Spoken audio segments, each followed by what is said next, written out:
Brothers and sisters of Africa, today we witness a moment that will echo for generations. A day when one man, standing on the golden soil of Burkina Faso, made history. Captain Ibrahim Traoré has just launched Africa's first gold-backed digital currency. This is not a rumor, not an experiment, but a revolution in motion. A revolution that challenges centuries of economic control, colonial dependency, and Western dominance. The cameras flashed. The air in Ouagadougou was tense. Everyone waited as Traoré took the stage, his presence calm but charged with purpose. He adjusted the microphone, looked across the crowd, and began with words that sent a chill through the hall. For too long our wealth has served others. For too long our gold has left our soil while we remain poor. Today, we take back what is ours, not in anger but in justice. The announcement took less than 10 minutes, but the impact was global. Within hours, social media erupted with disbelief, excitement, and fear. Economists scrambled to understand the meaning of this bold move. The Western media called it a dangerous gamble. But in the hearts of millions of Africans, it was something else: freedom. For decades, the CFA franc, a currency born in Paris and chained to the euro, had dictated the economic fate of 14 African countries. Every transaction, every loan, every policy had to dance to the tune of foreign approval. But Traoré had enough. He decided that Burkina Faso's future would not be written in another nation's capital. This plan was not spontaneous. It was crafted in silence, far from Western ears. Trusted engineers, economists, and patriots worked for months in a secured facility deep within Ouagadougou. They developed a digital currency whose value would be 100% backed by physical gold reserves, mined and held within the country. Every digital coin would represent real African gold, not empty promises, not foreign debt. The name of the currency was kept secret until launch day. When Traoré finally revealed it, Burk coin, the room erupted in applause. Burk coin, he said, is not a currency of the elite.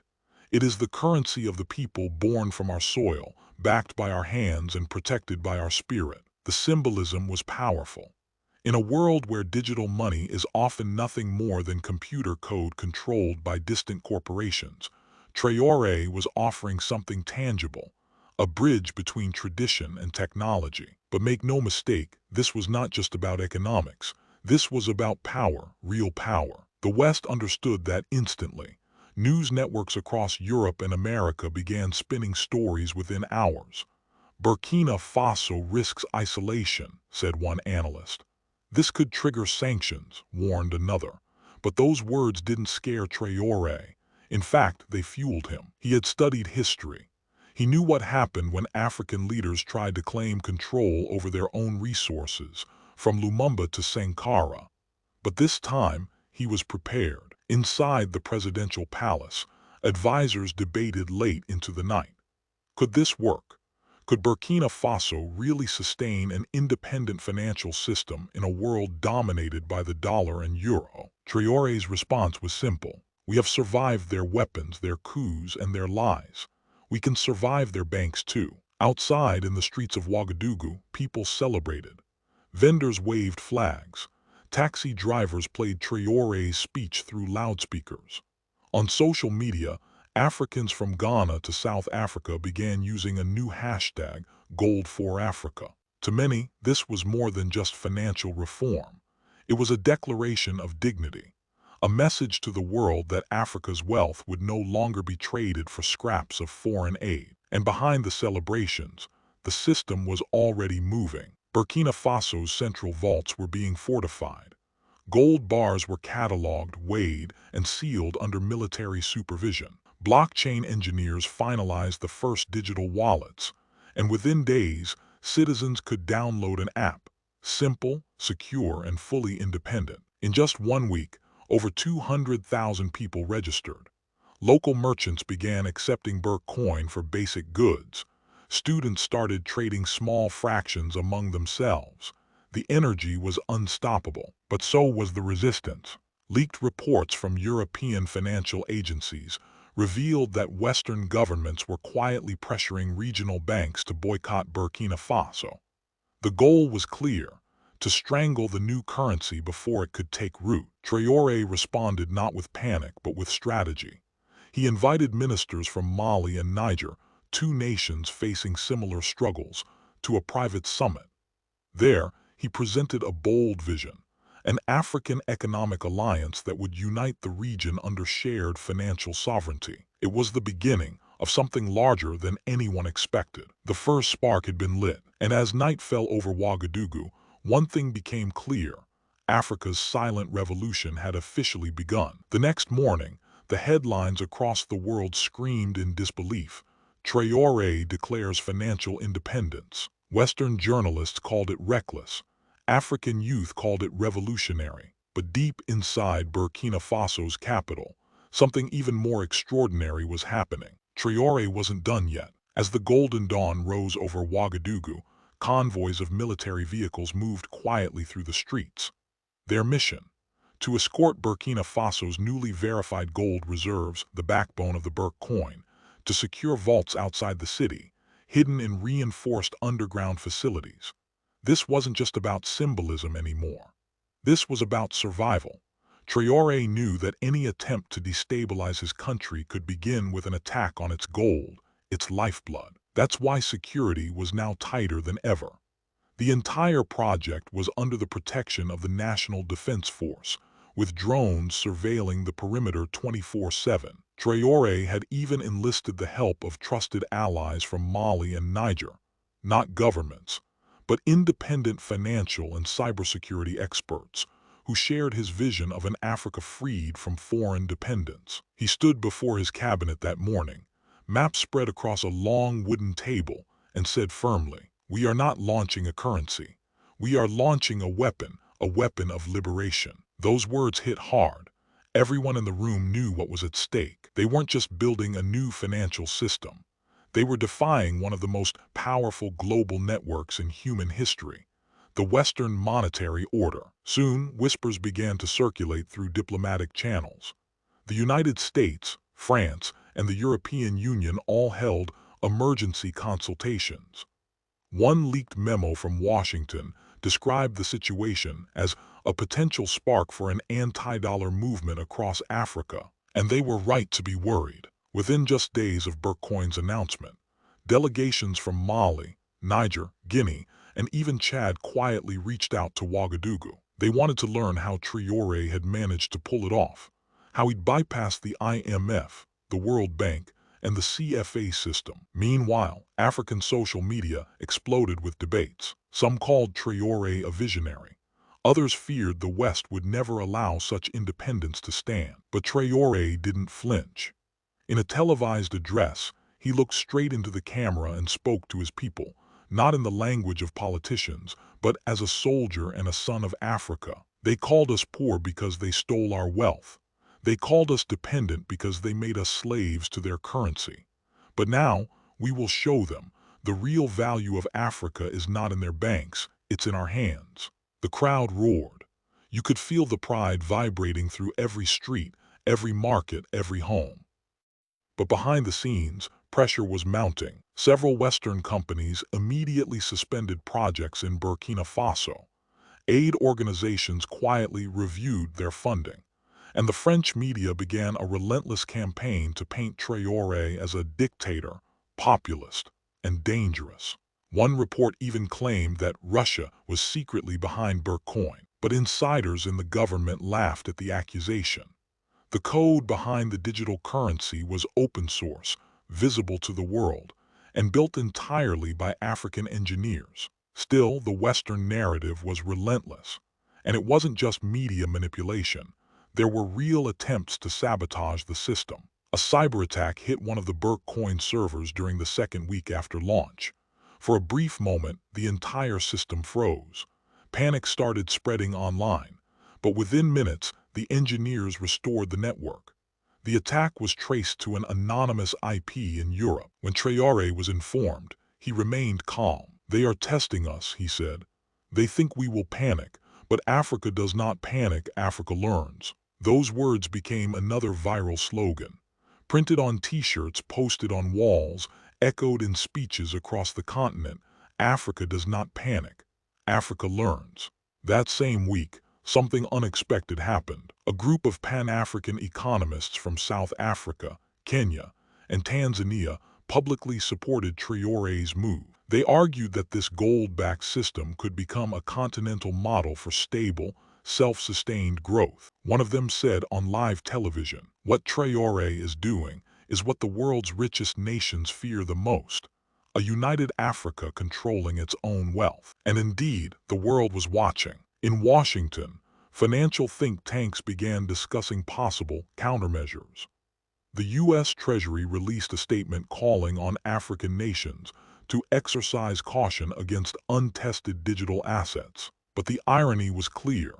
Those same nations had never warned about untested Western currencies or debt systems that crippled Africa for decades. Meanwhile, on the streets of Ouagadougou, something beautiful was unfolding. People were believing again. Farmers proudly accepted Burke coin payments for their crops. Miners carried gold to government depots, knowing it would directly strengthen their nation's economy, not some foreign reserve. A taxi driver, when asked what he thought about Traoré's move, smiled and said, "Before we drove for others, now we drive for ourselves." But as the excitement grew, intelligence reports revealed darker news. Foreign agents had been spotted near the country's borders. Individuals allegedly linked to old Western networks trying to destabilize the government through disinformation campaigns and economic pressure. Inside the palace, Traoré's generals advised him to prepare for the worst: sanctions, blackouts, even political isolation. But he refused to back down. He simply replied, "If they block our doors, we will build our own roads." And with that, he announced a second step in his master plan, one that would shake the continent even more: the creation of an African gold reserve network, a joint vault system between Burkina Faso, Mali, and Niger that would protect and manage their combined gold assets as a shared economic shield. That announcement changed everything. Now, the West wasn't facing just one defiant leader, but an emerging alliance of nations united under gold, not the dollar. In the corridors of power across Europe and America, the message was clear. Traoré had just lit a fuse that could reshape Africa's destiny forever. By the third month of Burke coin's launch, the air in Ouagadougou was electric. Every corner of the capital buzzed with a sense of destiny, the sense that Burkina Faso had crossed a line it could never step back from. Markets began to stabilize. Merchants, who once struggled with CFA currency shortages, now accepted Burke coin through simple mobile wallets. Farmers in Bobo Dioulasso were being paid instantly in a currency backed by the very gold buried beneath their soil. It wasn't just a new system. It was a quiet revolution spreading like wildfire across the Sahel. But while the streets celebrated, the pressure from abroad intensified. The IMF issued a stark warning: Burkina Faso's economic independence may result in serious repercussions. France froze pending aid packages. The European Central Bank released a statement questioning the legitimacy of a gold-backed African digital system. Yet Traoré didn't flinch. Inside the presidential hall, surrounded by his ministers, economists, and military commanders, he stood and declared, "They say our independence will cost us, but we have already paid the price for 60 years in sweat and blood. We will not pay again." Silence filled the room, and then applause broke out, echoing through the walls of the government building. Traoré had a way of speaking that didn't just command loyalty, it reignited belief. In that same meeting, he outlined the second phase of his plan: a regional partnership to make Burke coin an inter-African trade currency. The idea was simple but revolutionary. African nations trading resources with each other, oil for gold, crops for technology, using a shared gold-backed digital system that completely bypassed Western banks. And then, as if on cue, the first major breakthrough arrived. Mali and Niger officially signed the Burke coin trade pact. The three nations pledged to conduct all cross-border deals using Burke coin, a move that stunned financial analysts worldwide. The Washington Post wrote, "A digital alliance of African gold economies has emerged overnight." France 24 called it the most direct challenge to the CFA and Euro dominance in West Africa since decolonization. For the West, this wasn't just an economic move. It was a geopolitical earthquake. Think tanks across Europe scrambled to contain the narrative. Commentators on American TV debated whether Traoré was a revolutionary or a reckless populist. But for ordinary Africans, the story was simple. At last, someone had stood up for them. Videos of Traoré's speeches flooded social media. His words, raw and direct, spoke to every farmer, miner, and student who had grown up feeling that Africa's future was decided by outsiders. Africa has gold, Africa has oil, Africa has land, yet Africa is told it is poor. No more lies, no more chains. We are not asking for permission to be free. That single line, "We are not asking for permission to be free," became a viral chant across cities and villages. Murals with Traoré's image began appearing across West Africa, not as propaganda, but as symbols of pride and defiance. But the victory was short-lived. The US and EU began tightening trade controls on Burkina Faso exports. Certain Western companies started withdrawing their assets. International banks refused to process transactions linked to Burcoin. It was an economic chokehold, a warning shot. Inside the Burkina Faso Central Command, intelligence briefings became more alarming. There were signs of covert attempts to fund internal dissent, to fracture the alliance between Burkina Faso, Mali, and Niger. Late one night, Traoré met with his inner circle in a dimly lit war room beneath the palace. Around him were trusted figures, loyal generals, tech engineers, and economists. The atmosphere was heavy, tense. He leaned forward and said quietly, "They will not come to us as soldiers this time. They will come as bankers, journalists, and aid workers. Their war is invisible now." One of his generals asked, "And what do we do, sir?" Traoré paused, his eyes sharp. "We do what Africa has always done when it is tested.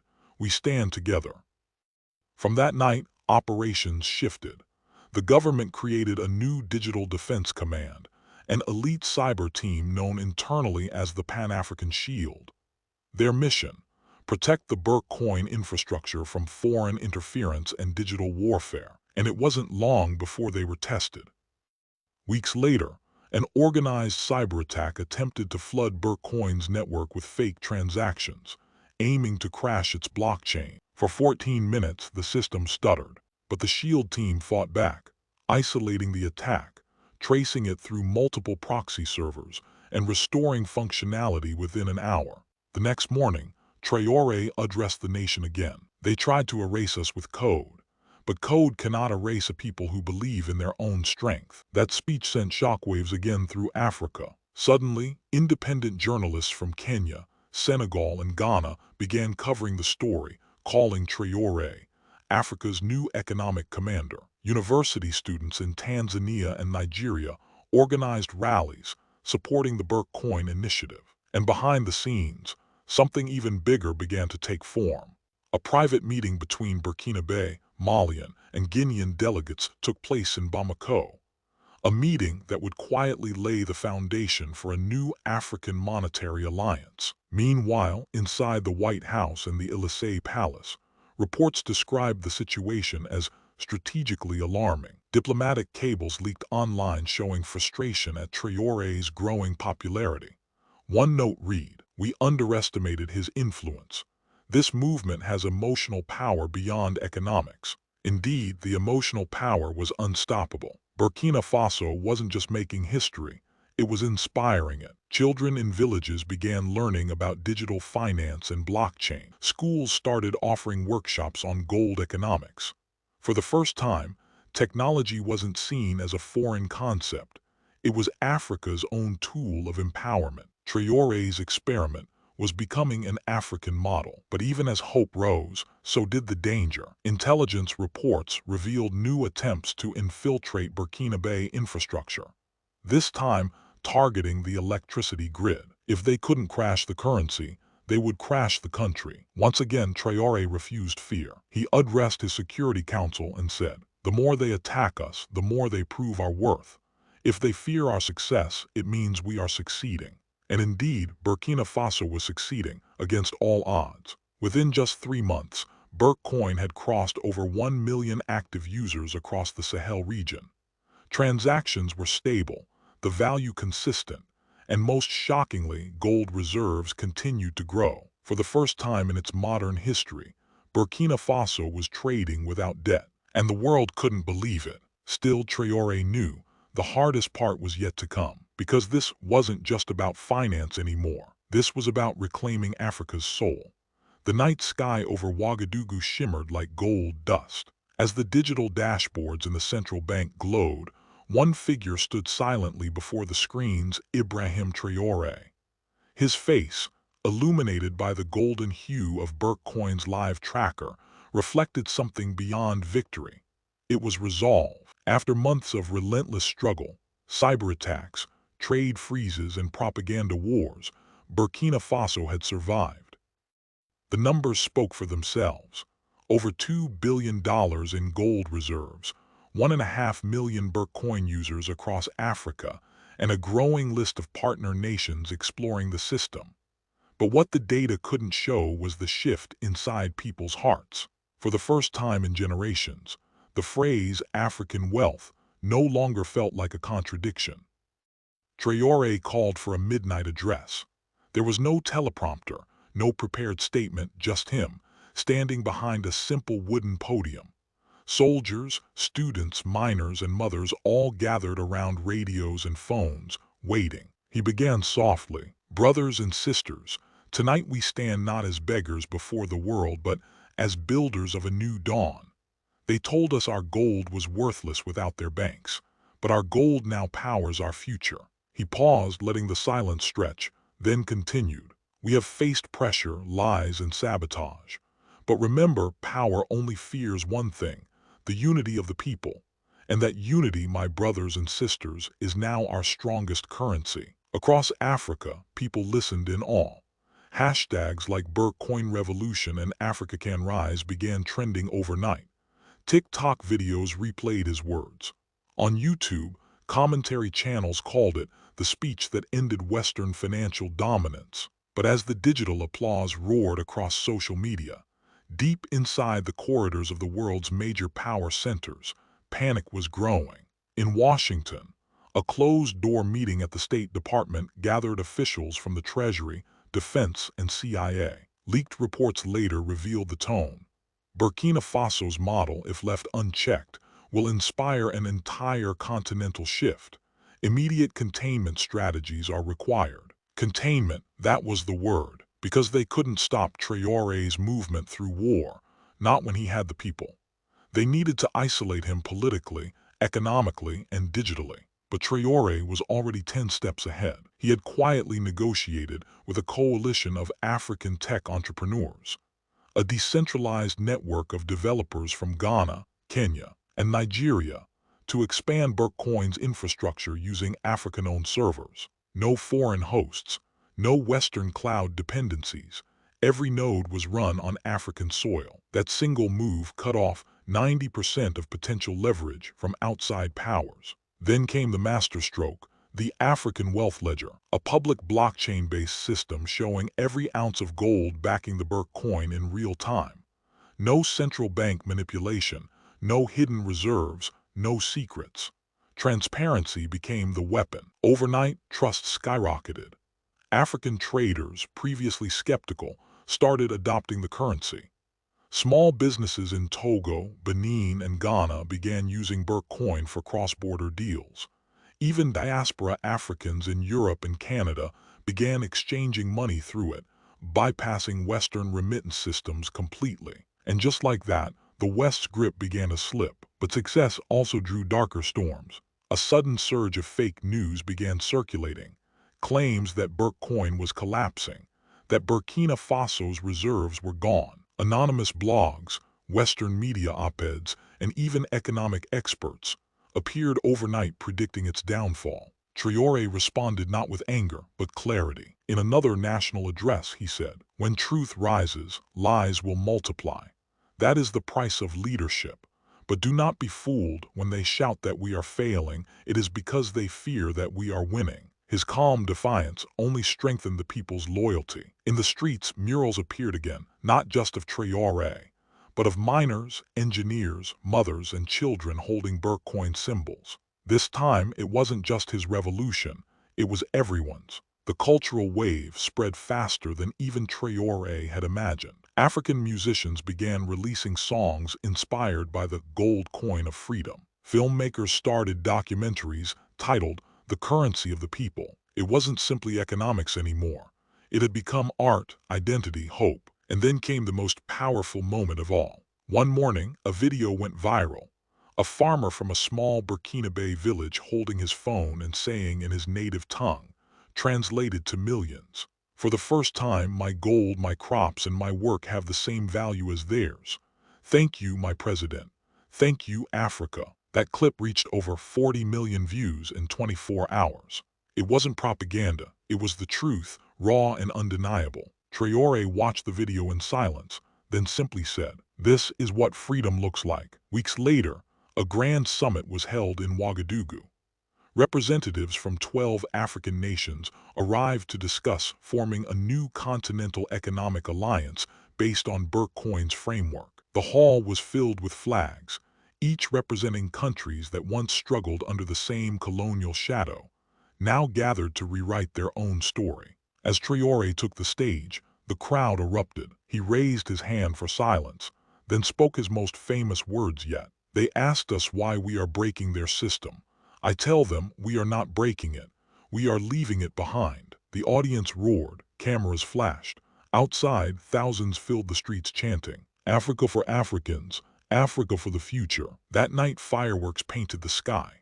The glow of gold and digital light merged above the capital, symbolizing the new dawn. But Traoré knew the journey wasn't over. He understood that global systems don't crumble overnight.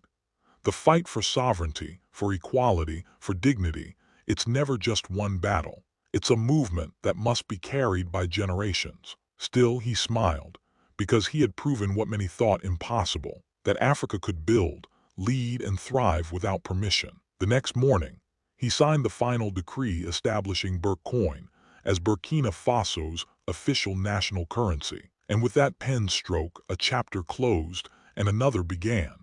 The story of Burkina isn't just about money. It's about power reclaimed, voices rediscovered, and a continent awakening to its worth. And as Traoré said in his last words of the address that night, "If you believe in Africa, if you believe in freedom, then this is only the beginning." So, if you want to witness how this revolution unfolds, make sure to subscribe, stay tuned, and keep watching history being written in real time. Because this isn't just news. This is the sound of Africa rising.